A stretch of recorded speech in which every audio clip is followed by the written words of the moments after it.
This is the last session. And Mr. Makovsky will speak about U.S.-Israel dialogue on Iran. Are the clocks synchronized? David, please.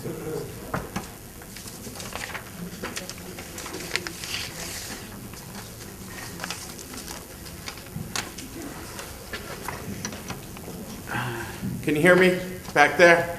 Okay. I know it's the last session, so I hope I'll try to keep you awake.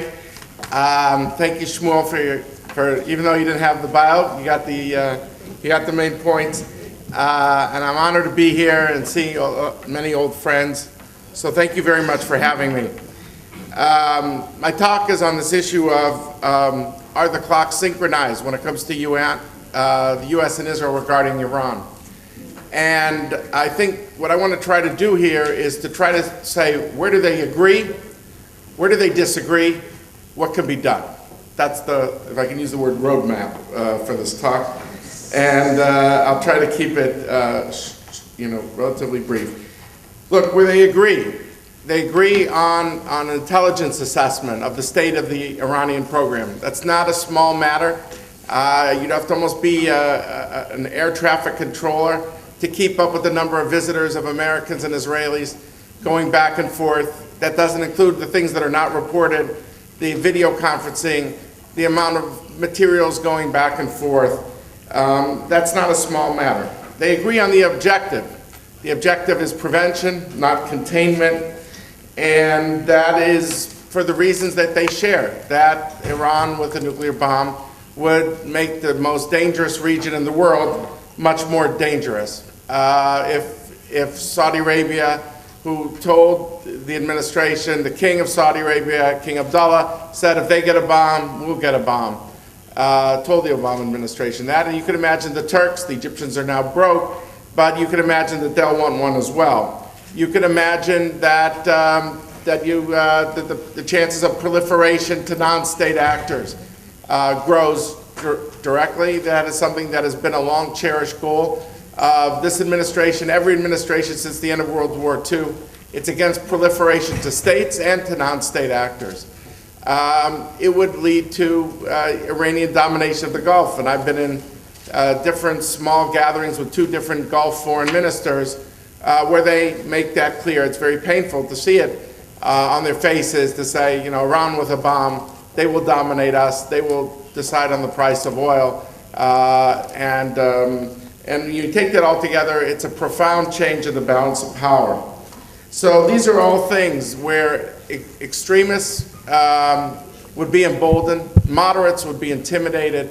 I think that is, overall, that is something the U.S. and Israel agrees on, that Iran with a bomb is something very dangerous. And I'm not even stating the obvious, which is that Israel is the only country being threatened in a very direct way by Iran.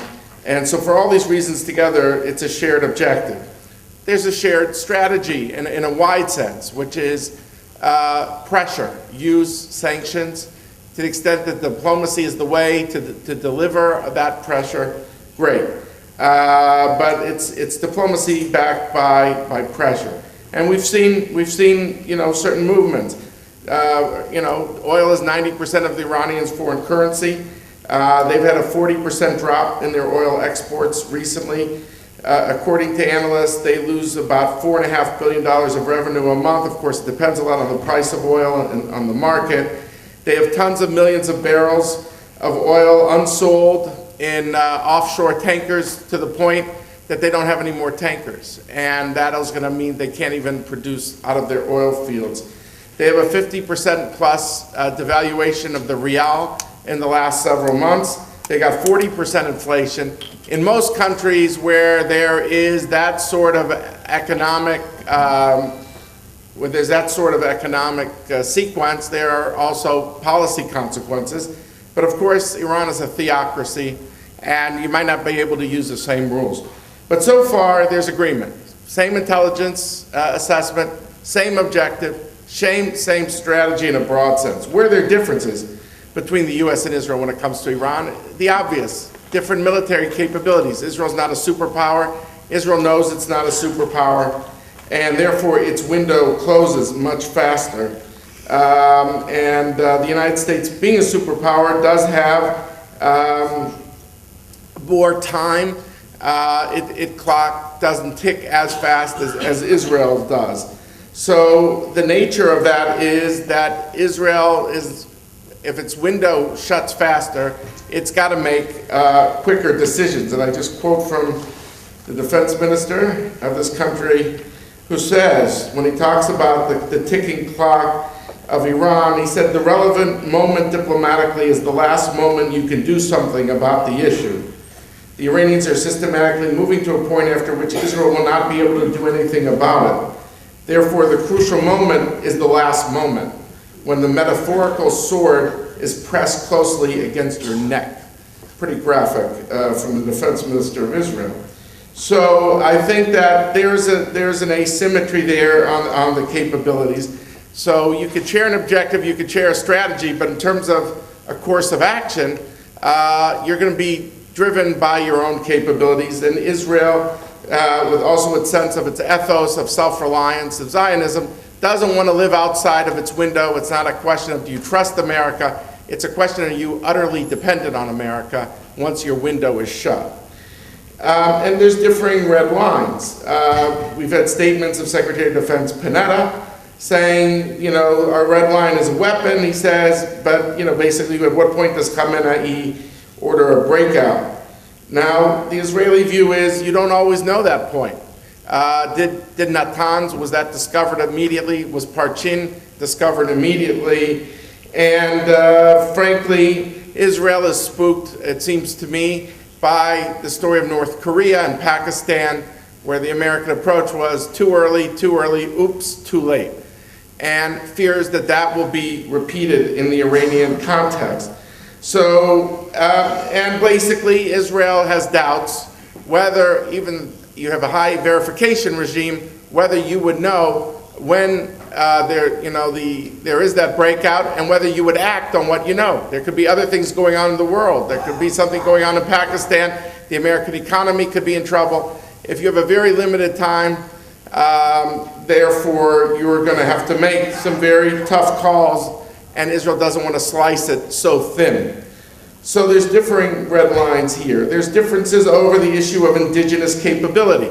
The United States position, its formal position, and the U.S. ambassador here articulated it, I think just a few weeks ago, was we are also against all enrichment, but there's a word, ultimately. Ultimately, that because there's a belief that the U.S. wants to pursue an incremental approach, which I'll get to in a moment. So, but Israel is very focused on the indigenous enrichment, even if it's 3.5%, because it believes, like I said, that Iran will find a way to keep intrusive inspectors away and will be able, at a time of its choosing, to break out. And there are differences, like I said, over this issue of incrementalism versus comprehensive. The approach of the P5+1 is to be incremental. Don't do too much. You won't be able to achieve it. Focus on a more limited agenda, shipping out the 20% uranium, try and close Fordo, suspending also the enrichment itself at 20% beyond shipping it out. Those three objectives. Israel is very much concerned that, and here it's kind of the flip side of where Israelis and Arabs are on the peace process, which is an area that also I focus on. Israel, when it comes to peace, tends to like incrementalism. On this issue, Israel is the comprehensive school. It wants everything decided on at the beginning because it feels that it would be squandering valuable leverage. That the price for getting an incremental change, an interim agreement with Iran, would be lifting, if not lifting certain sanctions, at least agreeing not to further certain sanctions, to advance them. And then the Israelis saying, which is also said in America, there'll be nothing more permanent than that which is temporary. And therefore, if by taking that leverage that you will have to pay as the price for an interim agreement, there might not be pressure in Iran to ever do a final agreement.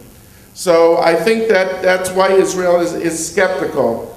The American approach is much more focused on achieving what's possible now, maybe using the Talmudic aphorism, tafasta maruba lo tafasta, if you try to do too much, you won't achieve anything.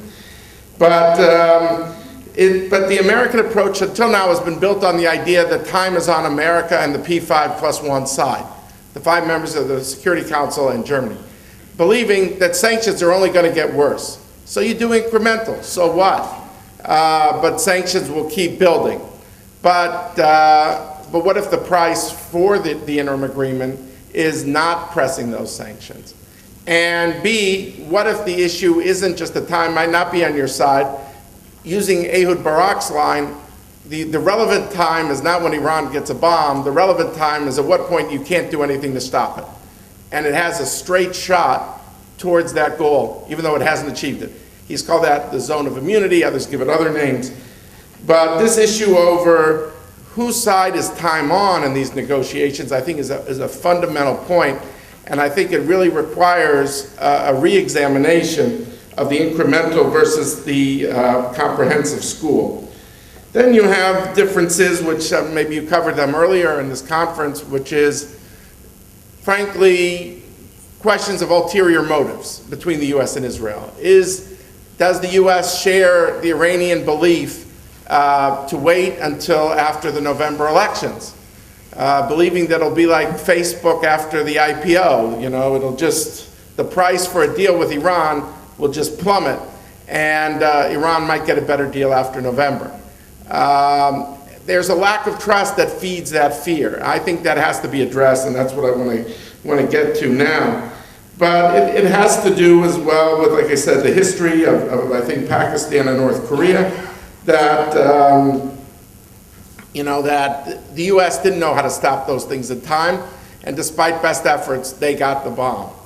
And Israel has a fear that there's some people out there, maybe not in America, maybe in Europe, that believe it's worse that if Israel bombs Iran than if Iran gets a bomb.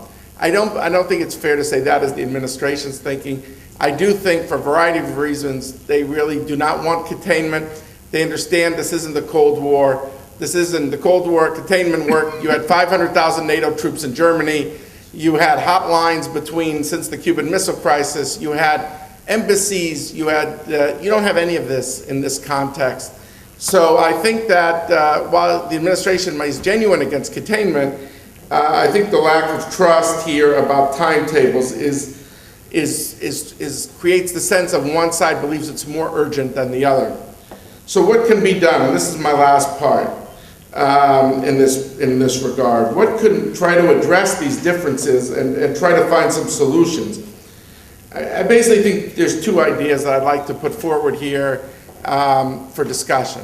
One is the idea of trying to create a moment like the U.S. had in the first Gulf War with the Baker, Tariq Aziz talks, or with Kosovo, or with Haiti, which is to be able to take the initiative, for the U.S. to take the initiative, to say we are not going to might not know when the Ayatollah makes a decision to order a bomb, but we are going to try to galvanize our allies, the 3 big European ones, the Brits, the French, the Germans, the Saudis, the Israelis, maybe some other Gulf states. We might not get the Russians or the Chinese, but we will try to create a consensus to say, here is a plan B. If plan A doesn't work, and our plan A is to put forward a very reasonable offer to the Iranians, but if there isn't, we want to unite our allies around the fact that we have offered a plan A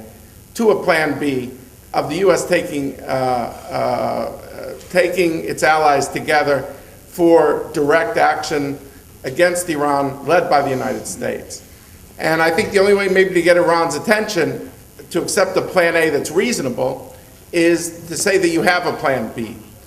It's not a unilateral American action, it's a multilateral approach, but it's something that would have teeth to it. Now, taking the initiative, in my view, means being willing to act. And I think saying that you have made that reasonable offer is key. The other element that's key is, and my second point here, and I don't want to take up time, is to, more important than we talk about the talks in Moscow, Do we have a breakthrough? Do we not have a breakthrough? We all hope these issues are solved peacefully. I don't want to be misunderstood. I'm not here, in any other context. I'd like to see this issue solved peacefully, but I'd like to know that if it isn't because the U.S. didn't make the maximum effort. You could say we'll sit around the clock this summer, but we have to bring this to a head, because I think no less important that it succeeds is we can announce that it fails. And my fear is that there will be a number of European, some in this audience might say American actors, who will not want to declare the failure of the negotiations because they fear the consequences of that announcement. And so in my view, it's crucial that there would be some sort of determination made by the P5+1, or at least by the United States, if you can't get the whole P5+1, that despite your best efforts to sit around the clock with the Iranians to solve this crisis, that at a certain point it fails. Why is that important to make that announcement? And why do I fear that it won't be made? Because I fear there will be too many actors that will fear that to say that is to give Israel a green light to act. And they will fear that. But I think that's really important, that will put Iran in the corner that the world will have said we gave it our best shot. It frames your subsequent options as being more legitimate and more credible, that you have tried your best.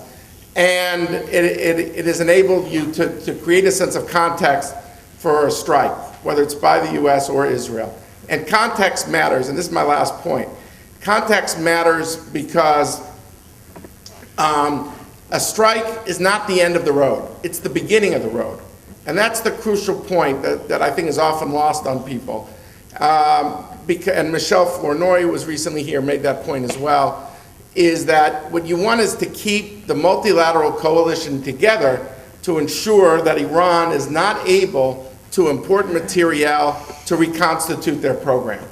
You don't want the result of the strike to say, you acted out of context, we were in the middle of talks, and now we're going to loosen sanctions on Iran rather than tighten them, or take other punitive actions against Israel. What you want is to keep that coalition together. Now, I think the coalition is best led by the United States. The legitimacy is best enhanced by the U.S. action. But in my view, keeping that multilateral coalition together, in my view, is a function of that sort of a declaration that you have exhausted the prospect. In a reasonable timetable, though. Not in a timetable where Israel's window is shut and you have no hope. And not that you're playing out a clock at a college basketball game or Maccabi Tel Aviv or whatever, but that you have done the most you could in a reasonable timetable. That sort of context, in my view, is crucial because that will give you the vitality, the strength to keep the multilateral coalition together after a strike. So those are my two suggestions. I see that where the U.S. and Israel agree.